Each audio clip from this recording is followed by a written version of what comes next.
Welcome to Ingrid's World. I am your host, Ingrid Paris Hicklin. This is a very special show because we are celebrating Black History Month. Also, this is a very special episode to me because this is my 50th show. Yay! So on this show, you'll meet the president of I Am Solutions, LLC. They focus on business development and capacity building for small businesses that have patents for intellectual property. He will also speak about the National Museum of African American History and Culture and his web-based series called The Greatest Story Never Told.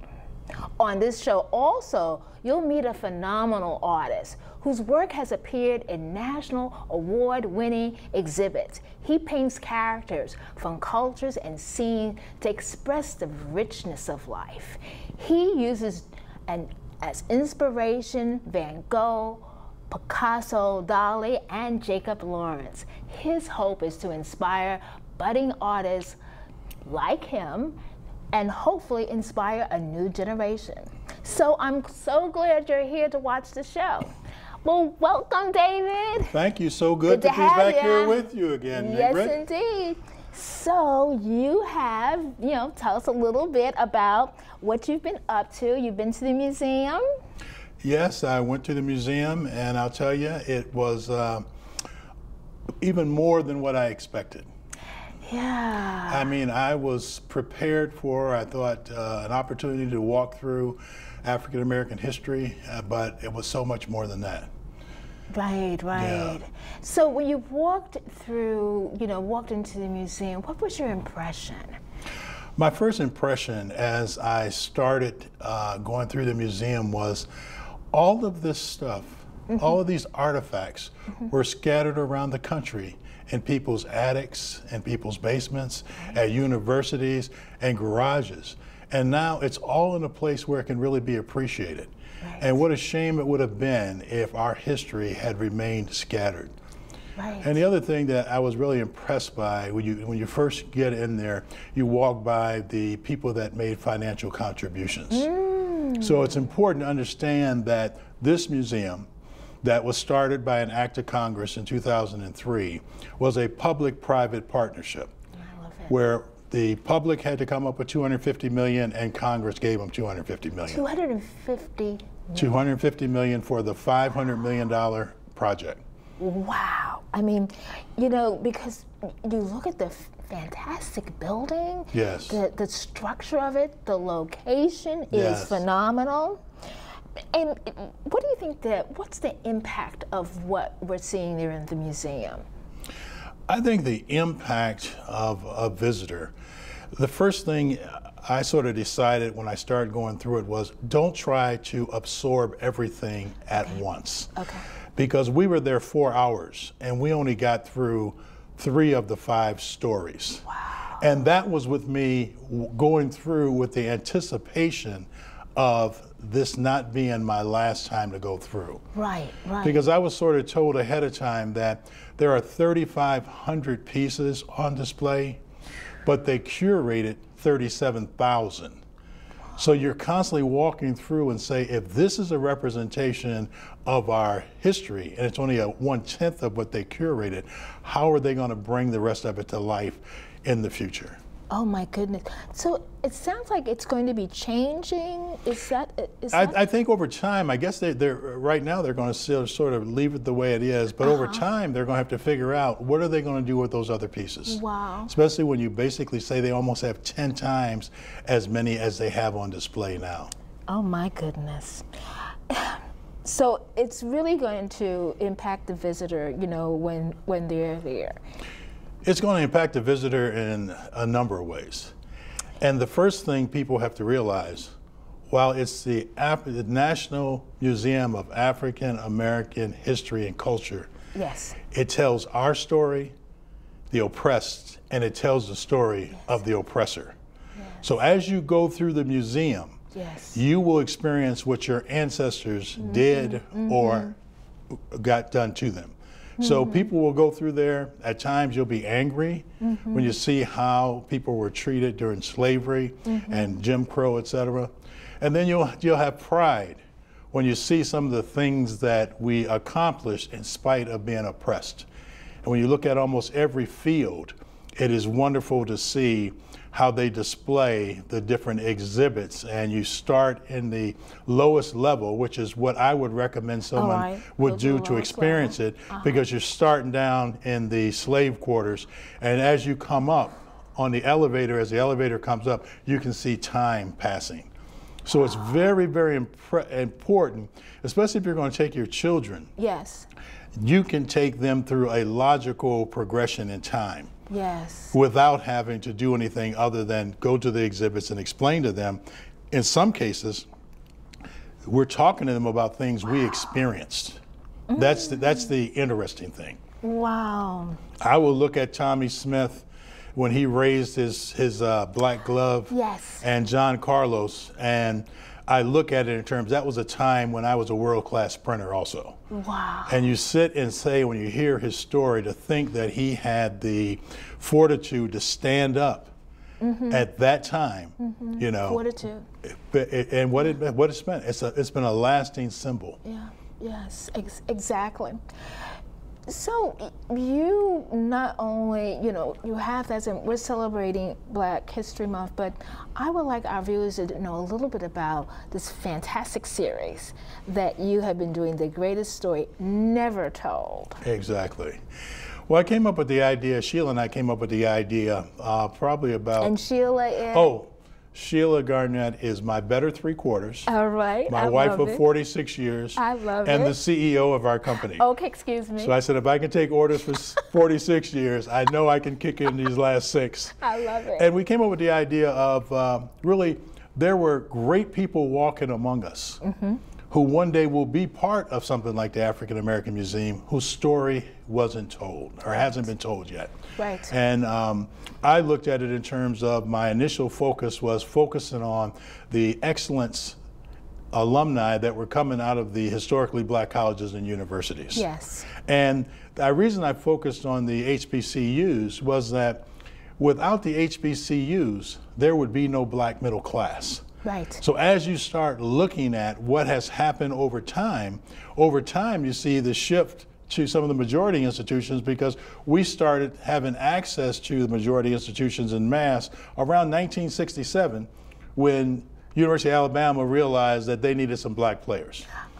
So I focused on stories that are about people that have done significant things from a contribution to society, like Jessi Russell, who without Jessi's phone, you could not use your without Jesse's patent, I'm sorry, you couldn't use your cell phone outside of your car. He's the father of 2G communication. That just blew me away. When I watched it, I'm like, and then when he said, well, we'll take the phone out of the car and we'll put it on people. Right. I'm like, okay, that makes sense. And you know, the driving force for that was, because when I was interviewing him, I said, Jessi, how did you come up with the idea? He said, it was easy. My friends didn't have cars. Oh, powerful. There you go. Yeah. You know, and it was really something because he expressed what a lot of us have gone through of being being the minority in the majority, you know, in that business setting, and putting out that idea. Exactly. And he did that, and you know, wow. And kudos to you and Sheila for capturing that and having that we can look at our legacy. Thank you. And the other person on that film is? Dr. David Wilson. Dr. David Wilson is a very special friend in terms of, he's the president of Morgan State University. And what drew me to him was the story about him being from Alabama and his father being a sharecropper. And one day while he came in from working in the field, he said, Dad, I want to go to college. And his father thought a minute and turned to him and he says, college is for white folks. And think about it, this is a dream that he had that his parent didn't support at first. But then when he got ready to graduate from high school, he came to his father and he was going to go off to Tuskegee University. And his father said, you know, I remember that day you told me you were going to go to college. Yes. And he says, I've been saving and I'm going to give you all I got. And what he did, he pressed into his hand a fresh $5 bill. A fresh $5 bill. And from that, when he became president of Morgan State University, he started the $5 scholarship and seeded it with $100,000 of his own money. All right, well, David, I have to thank you so much for being on the show. And viewers, I want you to stay right there because David brought us the video. And so you'll get a chance to meet Jessi Russell and Dr. David Wilson. They will be inspiring. And then after the video, we will then welcome Rene Dickerson, the phenomenal artist, to the show. So stay right there. We got a lot going on here. I Am Solutions presents the greatest stories never told. This series of videos highlights the little-known achievements of HBCU alumni. Featuring Jessi Russell, whose innovations led to the digital cell phone. And Dr. David Wilson's journey from the cotton fields of Alabama, the HBCU. It changed the world.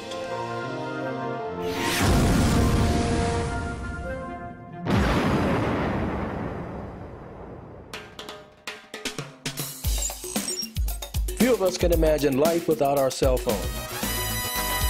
But all of this would not have happened without the remarkable advances in wireless technology made by pioneers such as Jessi Russell, an internationally known inventor who graduated from Tennessee State. The beauty of historical black colleges for me, just talking to me personally at a personal level, is that what they did for me, they gave me the nurturing and the freedom to challenge. I ended up at Bell Laboratories, and in 1980, I was selected as one of the most outstanding engineers in America under the age of 32.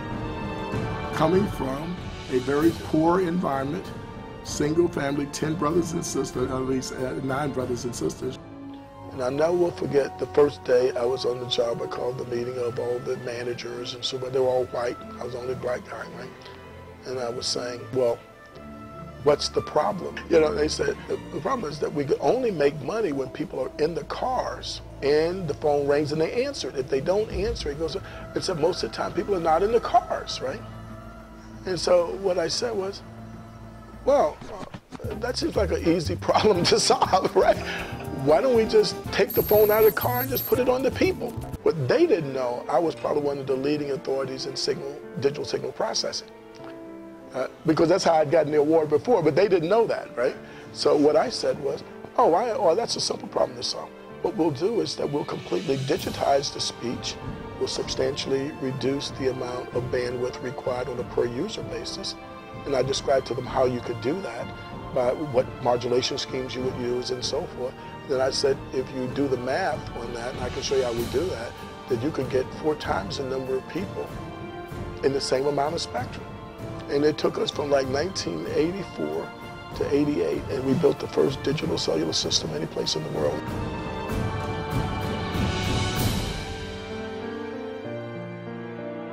We sharecropped as I was growing up.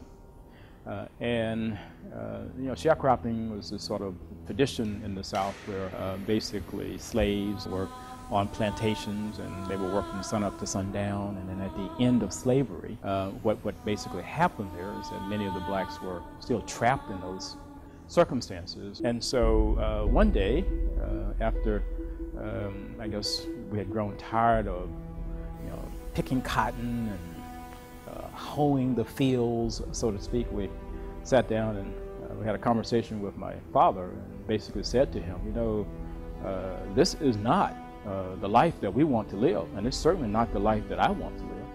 And so I said to him, I think I want to go to college. And so he kind of looked at me and he said, college? He said, boy, college is for white folks. I graduated from high school and I applied to Tuskegee University. He said, boy, I'm really, really proud of you. And he said, you're about to do something in this family that nobody has ever done. And he said, you're about to go to college. I have been saving for this time when I could actually help you to get to college. And actually, by this time, I looked in his face and there were tears rolling down his chin. He pulled out of his pocket something that he called a piece of money, and he put it in my hand, and he put his hand over mine, and with tears rolling down his chin, he said, "Use it well, son, use it well." And I opened my hand, and there in my hand was a crisp $5 bill. That was what my parents gave me for college. I guess my being president here at Morgan, I owe a lot to that foundation that was established in McKinley.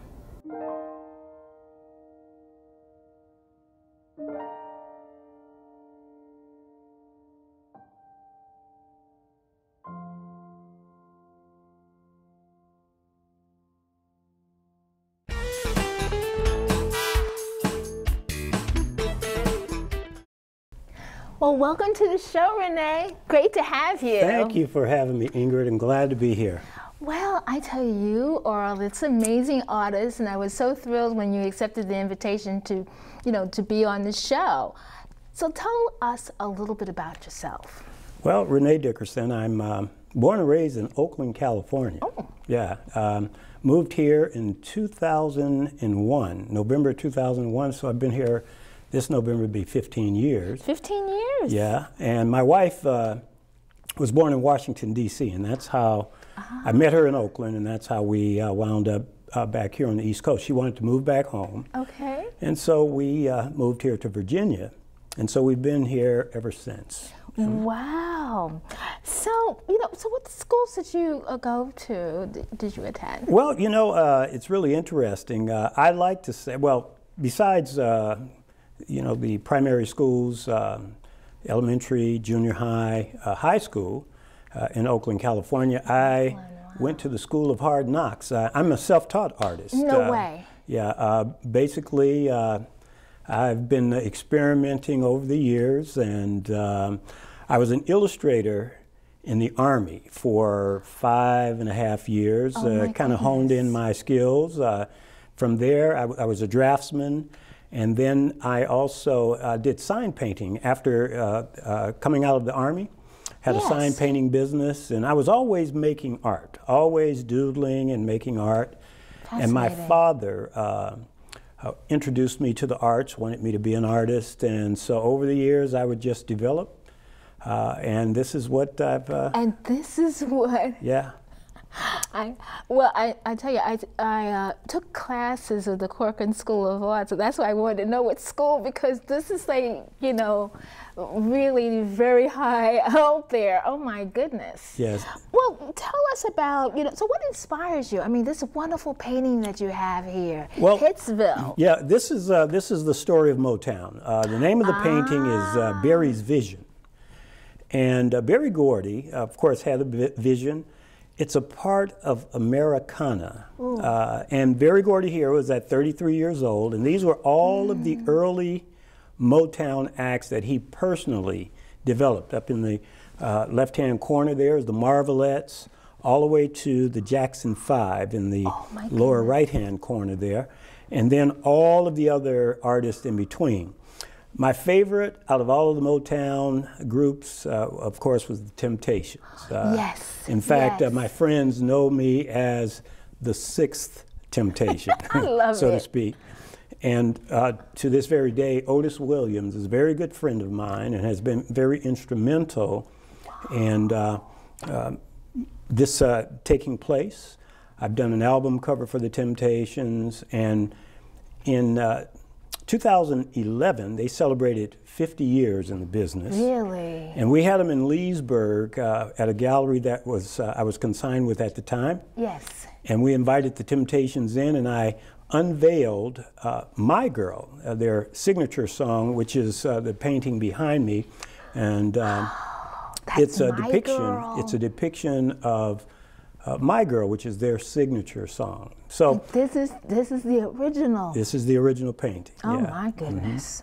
It is breathtaking. I hope our viewers have a chance to see this, because this is just amazing. And I see the Temptations right there in the corner. Yeah, it's a storyline of the lyrics that Smokey Robinson wrote. And so I put a painting to the lyrics, and so it's been very successful. I'm having a good time with it. Oh my goodness. And now you also have behind me another painting that I recognized immediately. Yeah, this is some of a new direction for me, and this is what I call portraits in Rene vision. And I figured that Barack Obama, the president, very recognizable, and so I wanted to do a portrait of Barack Obama in Rene vision, and I do plan to expand it in various directions. In fact, I could even do your portrait in the same vision or Rene vision, and so that's what I'm trying to capture here. And I think I did a pretty good job in capturing the president. Well, you did, because as soon as you brought it in the studio, I said, well, isn't that President Obama? Without you even saying anything about it. And so I did. I was able to capture the essence of him in Rene vision. I love it. And what's this painting here? This one is inspired by my father. One of my favorite dishes is red beans and rice, of course, with various other things. But what I've done here is I've painted the fork and the bowl, and I've actually attached the red beans and rice on and I have a whole series, black eyed peas that I have, and I have pork and beans. So I'll paint a pig on there for the pork and beans, and then black eyed peas and watermelon or whatever the case might be. But this one is a favorite of mine, red beans and rice. I love it. So those who are fortunate to get some of your work, what people have collected your works thus far? Well, you know, it's a wide variety, and in fact, across the country. I've back in California, of course, many of the Motown artists, Berry Gordy, Otis Williams of the Temptations, Smokey Robinson, Claudette Robinson.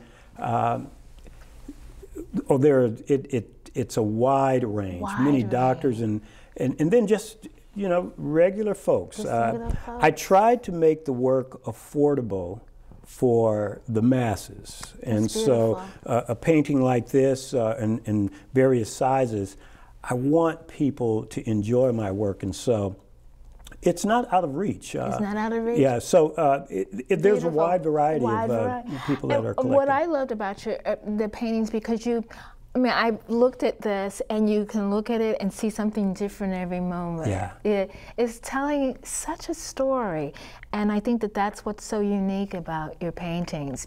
So, what has inspired you? Well, as you can see, of course, Motown. I wanted to be a part of Berry Gordy's stable. I had a singing group back in the day, but it's just it's just the life itself. I mean, various aspects of life. I mean, you look at this, I had a love for red beans and rice, and so that was an inspiration for this particular piece. Meeting various people, seeing various things, other artists' works that are inspirational. So you've been in different exhibits. I met you at the Harlem Art Show. Yes. What other exhibits have you participated in? Well, you know, the exhibits have been many throughout the country. You know, it's very difficult to say because there's been so many. The Harlem's Fine Art Show, that was my very first time participating in the Harlem Fine Art Show. In fact, I tend to stay away from those types of shows. They travel. It's very grueling setting up. I can imagine. So I have an affinity to work with galleries. And so I have galleries in San Francisco and Memphis, Tennessee, here locally. The Chris Cooley Gallery. Chris Cooley used to play with the Washington Redskins. Yeah, because I recognize the name already. And so he's an artist, and so he has a gallery in Leesburg. And in fact, when this program airs, we'll have a show here this month in February at the Chris Cooley Gallery. Yes. Wonderful. Yeah. You can play the show. Yes. Watch the show on Channel 10. Very good. Oh, my word. So, people, and I'm hoping that, because I also read that you want to inspire the young artists who's coming about. How would you tell them about launching their career? Well, first of all, they would want to be serious about what they're doing. Okay. And I would encourage them to experiment and not become discouraged. I remember I would become discouraged with my progress. And so a lot of times I would destroy the painting that I didn't want people to see. Oh my goodness. However, when they can see the growth by keeping the various works that they create and see their growth over time. So keep all of it, save all it. of it. And I would encourage parents to keep their work, store it away, and let them see how they have progressed over the years. And so I encourage them to experiment, participate, be a sponge, take in the information around them, and then execute. And execute. So for those who are saying, hey, I really love this, how should we try to reach out to you? Well, I could be reached at the Chris Cooley Gallery. Great. Also at the Watercolors Gallery in Memphis, Tennessee. They're on the internet. And also Rene Dickerson. Just Google him. Just Google Rene, you. Yeah. That's Rene what Dickerson. I did. Yeah. That was easy to find you. Yeah. Well, I have to thank you for being on this show. I mean, your work is inspirational, and actually it's genius. I'm sure lots of people have told you that, but it is genius. It's unbelievable. I appreciate that. I'll tell you, I'm just honored to be able to make art and just be a part of it. I'm leaving something. Yes. When I'm gone, I'm leaving something behind. Yes. And so it says that Rene Dickerson was here, which is not the most important thing, but hopefully it can encourage others to do it. Encourage others. Yeah. Well, thank you so much for being on the show. Thank you You're for amazing. having me. Thank you. I would like to thank David Garnett, Rene Dickerson, for being outstanding guests. Our quote this time is from remarks made by President Obama at the dedication of the National Museum of African American History and Culture. And for you young people who didn't live through the struggle, represented here, I hope you will draw strength from the changes that have taken place. Come here and see the power of your own agency.